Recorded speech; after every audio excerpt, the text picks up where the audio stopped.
What's up, guys? Welcome to another video from Kitchener-Waterloo in Canada, in Victoria Park. Pretty much one of the only things I like about Britain: Victorian homes and Victoria Park. Anyhow, today I want to talk about the crucifixion of Christ and the role the Romans played in the crucifixion. The reason is because I'm constantly, since I was a child, I've constantly been hearing as to how it was all the Jews' fault. Now, before I begin, I want to make absolutely clear I am not minimizing Israel's role in the crucifixion. However, I am going to make the argument that Rome itself orchestrated the crucifixion while maintaining that they had no hand in it. Now, what are we taught in school? I mean, maybe not you guys, but I went to a Catholic school pretty much my entire life. I went to a Catholic school in elementary and in high school. And even when I got my master's degree, I got it from a Catholic university, believe it or not. Now, these institutions are very good, but when it comes to religious studies, they love pointing the blame to the Jews when it comes to the crucifixion of Jesus Christ. It's always Pilate washed his hands, he couldn't do anything about it, and he had to do it because, you know, the Jews wanted it. All right? Now, I'm going to give you about 4 passages from the scriptures that are going to, back my argument. And I'm also going to share with you newly surfaced letters that have come about between Pontius Pilate and King Herod of Israel after the crucifixion. So we all know that when Jesus was coming into Jerusalem on the mule, that the people were crowning him King of Israel.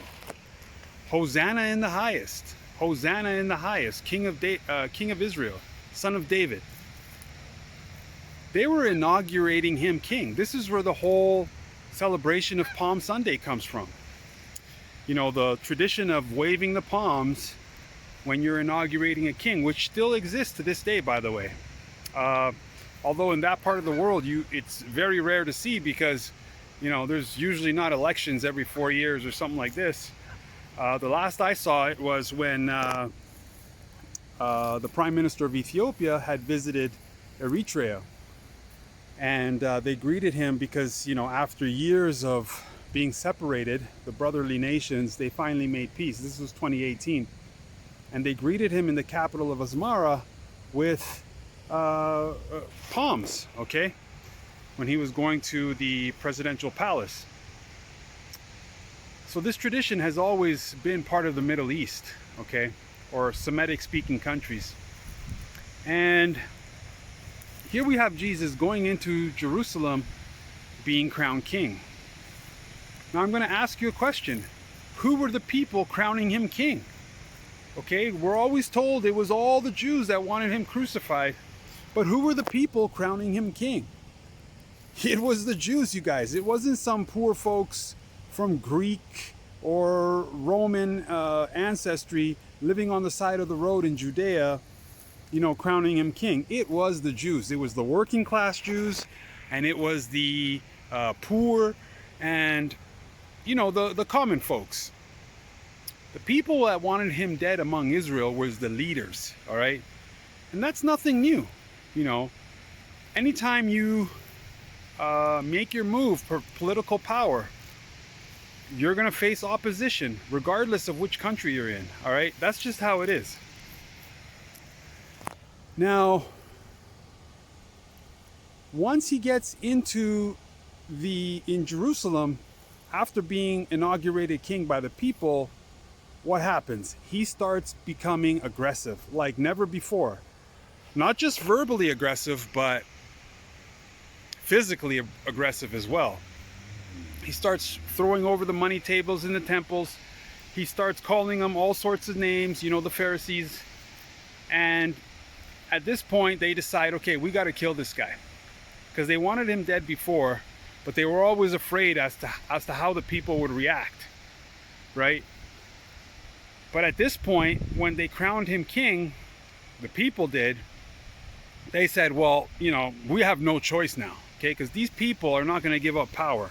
Even to this day, they will not do it, you guys. They are afraid that they might get arrested or that they're going to be held accountable for their crimes against the population once they're removed from power, including their families, right? So there are various reasons they don't want to let go, but usually it's always because they think they're the best that can manage the country, okay? They think that no one else can do it better than them. And they're usually delusional because they're so used to having that power that, you know, they think that they're invincible, or, you know, they can't bleed or something like this, right? So Christ comes in at this point and they decide, okay, well, we gotta kill him. So they pay off Judas, he takes the bribe, and he delivers them to the Jews. Now at this point, Herod, who has been longing to see him, finally gets to see him. And they deliver him to Pilate, Pontius Pilate. Now hear what the scripture says. The scripture says that Pontius Pilate and King Herod became good friends that day, for before that day they were at enmity with each other. So you have to ask yourself why, right? Why would they become good friends all of a sudden, but they were enemies before that? And the answer is quite obvious. Okay, it's the enemy of my enemy is my friend. Okay, you still see it to this day in politics, you guys. Politics is a dirty game. There is no friends in politics. There's only snakes and fakes, and, you know, they're all backstabbing each other. It's cutthroat. It's a dog-eat-dog world. Okay, there's no such thing as loyalty or any of that. So that's all it was, you guys. It was very simple. The enemy of my enemy is my friend. Okay, so they both wanted this guy out of the picture. Okay, that is obvious. That is clear. Okay, so giving that argument that, you know, Pontius Pilate, you know, he didn't want to kill the guy, and, you know, the Romans wanted him dead too, you guys. Get over it. All right. So all the churches out there that are constantly pushing the narrative that, you know, the Romans tried whatever they could to stop this, it's nonsense. All right.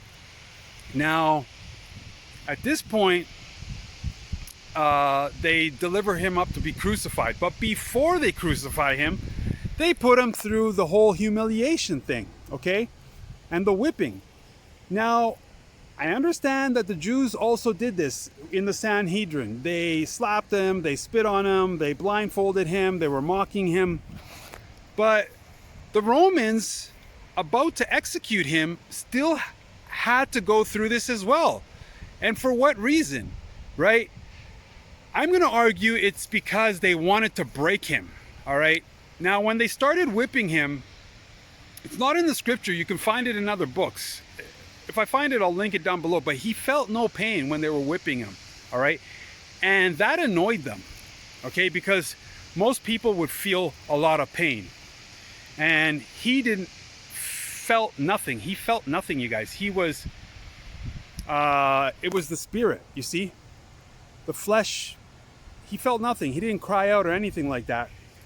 So that annoyed them. So they proceeded now to try to get in his head, okay? To try to break him from the inside, okay?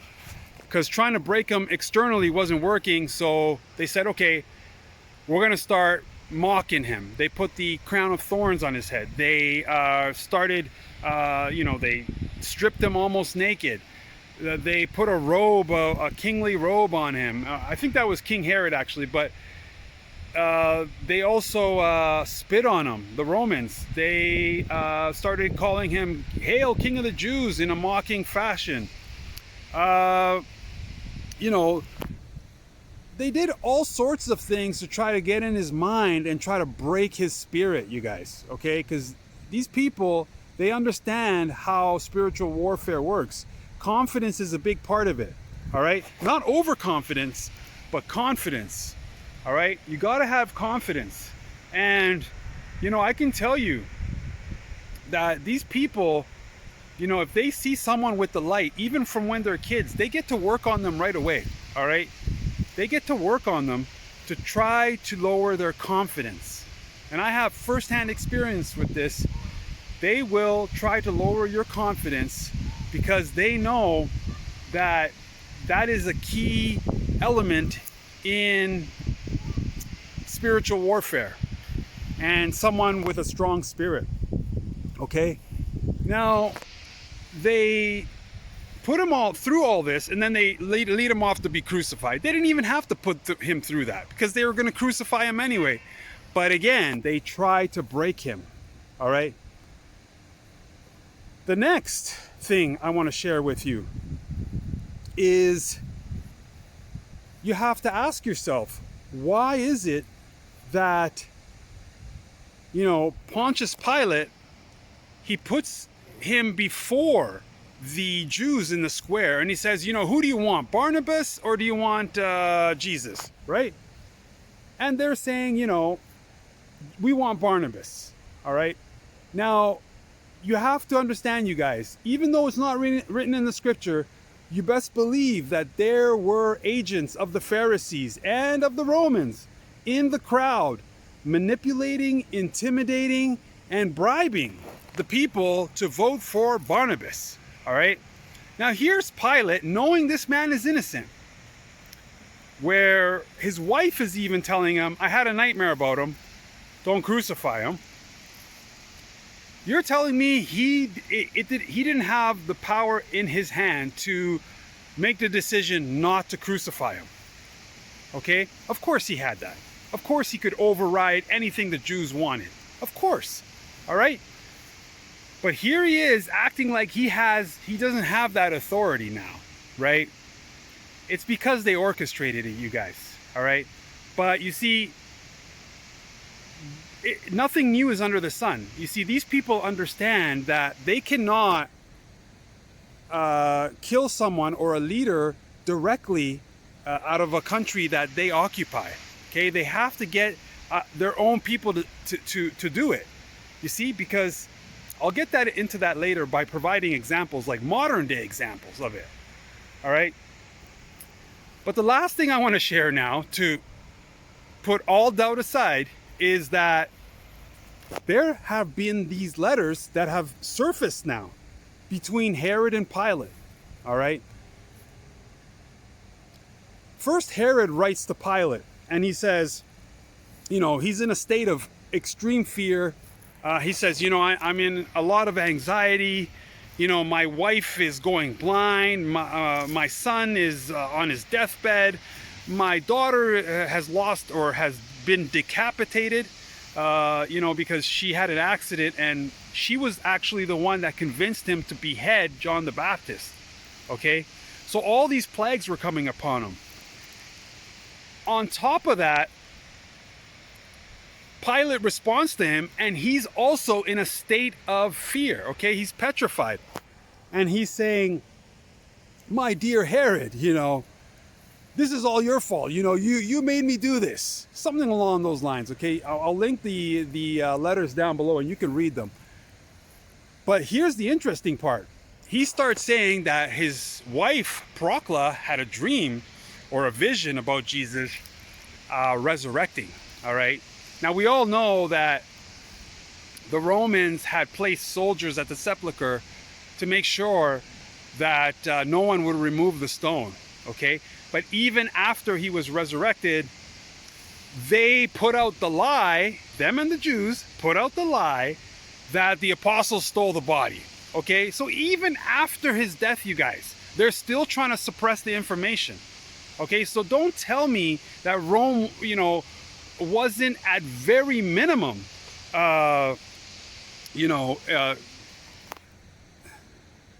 complicit in this crime, okay?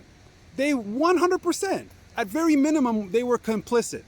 Now, again, I believe that they orchestrated it. So here's Pilate writing to Herod, and he says, once, you know, his wife sees Jesus Christ after the resurrection, excuse me, once his wife sees Jesus Christ after the resurrection, and he speaks to her, she goes back to her husband weeping, okay, and crying, okay, because she understands that they're doomed. And what happens is she actually tells Pilate, we were against him and we devised the evils against him, okay? So she actually confesses it, okay? Pilate confesses it to Herod in a letter. Devised, you guys. Devised, another word for devised is orchestrated it. They were the hidden hand behind it, you guys. The Romans, okay?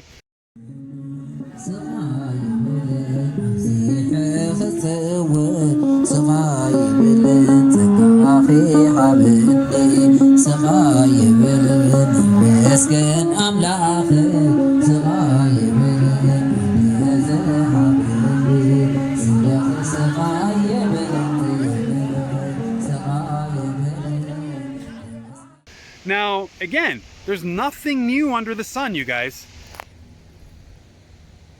Plenty of examples.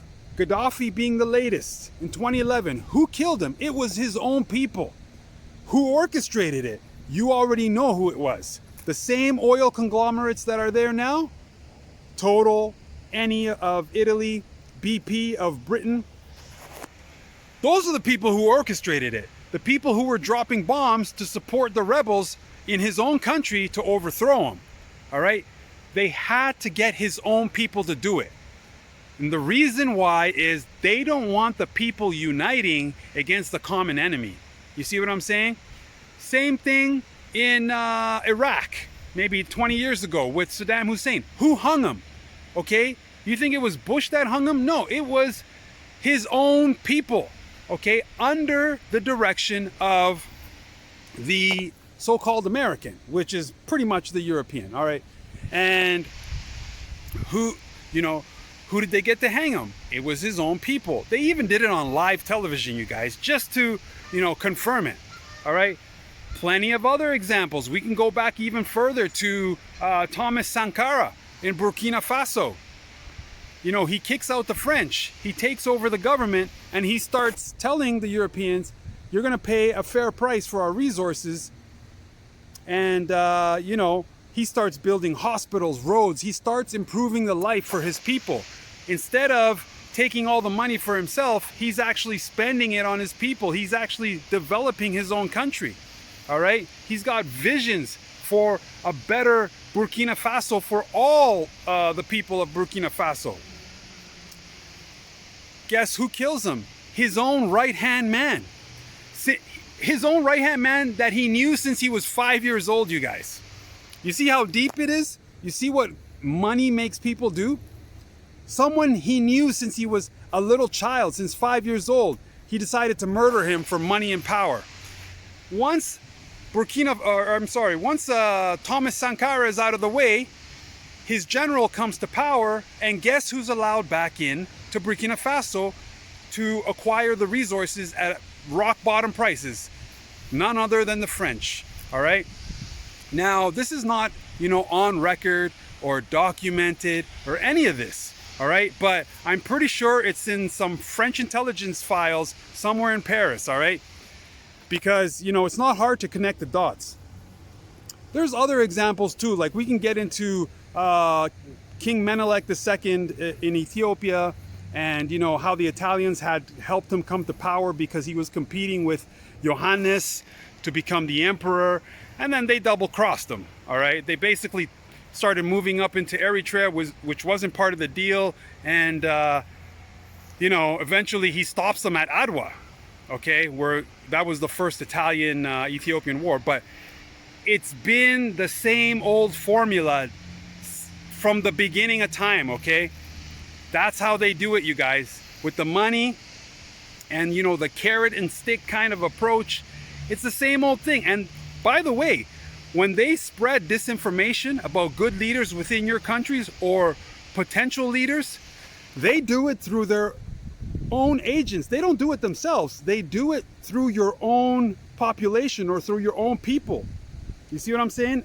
And then, you know, they pay these people off to, you know, spread the disinformation like they did to Menelik, because the Eritreans at the time, they wanted to fight, but the things they were saying about Menelik, they were saying, well, we don't want to fight for someone like that. So they were in a state of confusion. And during that procrastination, here the Italians are steamrolling all along. You see what I'm saying? So, you know, they do it in various ways, but they never do it directly, you guys, because the last thing they want is for the people that they are trying to occupy to unite, okay, and find out what's really going on. So I believe that this was the same old classic case in the case of Jesus Christ, in the case of the crucifixion. Now, I understand that this was indeed the will of God, okay, that, you know, this had to happen because it is by his blood that we're going to defeat this beast. You see what I'm saying? But still, I had to point out the fact that, you know, it's not just the Jews, and, you know, it's the Jews that crowned him king. It's the ruling class Jews, yes, you know, the lawyers, the lawmakers, the priests, probably the rich as well. You see, like, even if you go to Constantinople, there was a very famous bishop, archbishop named St. John Chrysostom. And, you know, this guy was hated by the elite. He was hated by the rich people, okay, because he spoke the truth. You see, there's plenty of examples of this, you guys. So, you know, I had to put that out there, and I'm going to share the letters down under this video. Check them out, you guys. You know, I'm going to start making a lot more videos with all these all this information that's starting to surface now. Anyhow, thanks for watching. Until next time.